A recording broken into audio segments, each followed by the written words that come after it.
Hello and welcome back to another video. তো আজকে কথা বলবো জিতু কমলকে নিয়ে। তো তোমরা সকলেই জানো যে জিতু কমলের এই কিছুদিন আগেই বাবুসোনা বলে ছবিটা মুক্তি পায়। ছবিটা বক্স অফিসে বা বড় পর্দায় আসে এবং ছবিটা ওয়ার্ড অফ মাউথ একদমই স্ট্রং ভাবে প্রচার হচ্ছে না। ছবিটা আমার তো পার্সোনালি ভালো লাগেনি এবং ফেলো যারা রিভিউয়ার আছে তাদের তরফ থেকেও ভালো রিয়াকশন দেখলাম না এবং অডিয়েন্সেরও যে খুব বেশি যে এই ছবিটাকে নিয়ে হাইপ বা প্রচন্ড পরিমাণে সেরকমও দেখতে পাচ্ছি না এবং এগুলো নিয়ে সবাই সবার রিয়াকশন দিয়েছে এবং জিতু কমল ফেসবুকে এই বিষয়টা নিয়ে মানে তাকে নিয়ে যে এরকম কাইন্ড অফ রিয়াকশন দেওয়া হচ্ছে, তো সেগুলো সে মূলত ভাবে শেয়ার করছে এবং অরিত্রস জ্ঞানের অরিত্রদা এই বিষয়টা নিয়ে কথা বলেছিল, মানে তার যে রিভিউটা যখন এসেছিল তখন সেই রিভিউটা সে শেয়ার করেছিল এবং সেই শেয়ারে সে একটা কথা লিখে যে বাবুসোনা যে ছবিটা, এই ছবিটা সে 2022 সালে শুটিং এর মানে 22 সালে এই ছবিটা কথায় মানে সে রাজি হয়ে যায় এবং তাকে নাকি লাস্ট 6-7 মাসে 14খানা এরকম কাইন্ড অফ নাকি ছবির জন্য তাকে অফার করা হয়েছে, এরকম কাইন্ড অফ কমার্শিয়ালের নামে এরকম কাইন্ড অফ ছবি।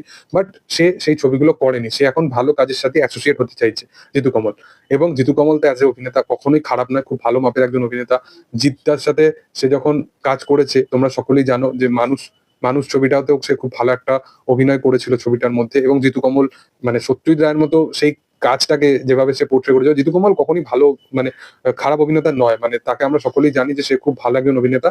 এবং যদি তোমরা এই বাবুসোনা ছবিটাও দেখে থাকো, এখানেও কিন্তু সে চেষ্টা করেছে অনেক, মানে তাকে যদি প্রপার ডায়লগই না দেওয়া হয়, প্রপার কিছু না দেওয়া হয়, তো তাহলে সে কাজটা করবে কি করে? তো সে একটা জিনিস জানায় যে সে প্রতিজ্ঞাবদ্ধ ছিল এবং সেই কারণে সে এই কাজটার সাথে অ্যাসোসিয়েট হয়ে গেছিল এবং যখন নাকি তাকে ন্যারেশন শোনানো হয়েছিল, সেই শোনানোর সময় নাকি একভাবে শোনানো হয়েছিল এবং শুটিং এর সময় সে এক দৃশ্য দেখতে পায়। অ্যাকচুয়ালি ন্যারেশন শুনলে এই বিষয়গুলোই হয় আর কি। এটা তো আর বলিউড নয় যে স্ক্রিপ্ট আর ন্যারেশনের মধ্যে এই পার্থক্যটা, যে সালমান শাহরুখ আমির লেভেলে কেউ তোমাকে কোনো কাহিনী ন্যারেট করে যাচ্ছে এবং সেটা শুটিং এ অন্য জিনিস হবে, সেটা তো নয়। তো সে প্রতিজ্ঞাবদ্ধ ছিল এবং সেরকম কিছু জিনিস সে করে।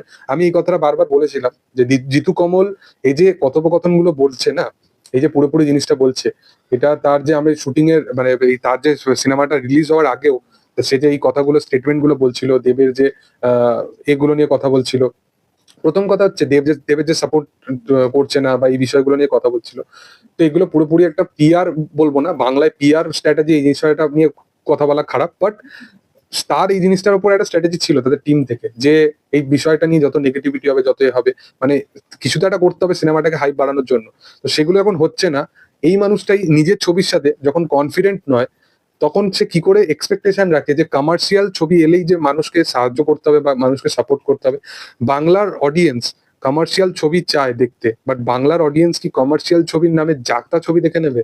বাংলার অডিয়েন্সের টেস্ট এতটাই খারাপ। আজকে বাংলার অডিয়েন্সের কাছে প্রচুর পরিমাণে প্রচুর অনেক অনেক ছবির কিন্তু অপশন আছে। আজকে বাংলার অডিয়েন্সের কাছে পুষ্পা 2 ছিল, অনেক অনেক এরকম ছবি ছিল, বাট খাদান স্টিল রানিং না, খাদান এখনো পর্যন্ত চলছে, খাদানকে লোক সাপোর্ট করেছে। তো এর মাঝে বেবি জনও এসেছিল, ছবিটা একদম চলেনি, বাংলা অডিয়েন্সের কাছে কি অপশন ছিল না? তারপরে এখন ছাবা এসছে, তারপরেও আমি বলবো যে ছাবার কথা আমি ছেড়ে দিলাম, ছাবা এমন একটা ছবি সেটা প্রত্যেকটা ভারতীয় দেখা উচিত, বাট অন্যান্য যে কমার্শিয়াল ছবিগুলো অপশন মানুষের কাছে অনেক আছে, বাট তোমাকে সেরকম কন্টেন্ট নিয়ে আসতে হবে যেটা অ্যাকচুয়ালি অডিয়েন্সের কাছে। তো তুমি এক্সপেকটেশনে কি রাখছো যেটার জন্য তুমি একটা টাইমে প্রতিজ্ঞাবদ্ধ ছিল এবং রিলিজের দুদিনের পরেই তোমাকে পাল্টি খেয়ে যেতে হচ্ছে? অ্যাটলিস্ট তুমি যেটা ফ্যাক্ট সেটাকে তুমি হয়তো সামনে নাও আনতে পারো রিলিজের আগে, সেটা আমি বুঝলাম, বাট তুমি তো অ্যাকচুয়ালি ওই রকম ভাবে স্টেটমেন্ট দিয়ে সিনেমাটাকে তুমি মানে অডিয়েন্সকে বোকা তো বানাতে পারো না। তো এই বিষয়গুলোই বলার আর কি। মানে জিতু কমল কি ভাবনা চিন্তা নিয়ে কথাগুলো বলেছে আমি জানি না। তাকে অ্যাজ এ মানে বলতে পারো অ্যাক্টর আমি খুবই রেসপেক্ট করি, অ্যাজ এন অ্যাক্টর খুবই ভালো সে, বাট যেটা হয়ে গেছে আর কিছু বলার নেই। দেখ তোমাদের কি বক্তব্য বিষয়বস্তু নিয়ে অবশ্যই কমেন্টে জানাতে পারো। ভিডিও ভালো লাগলে অবশ্যই লাইক শেয়ার সাবস্ক্রাইব করে দিও। Thank you all.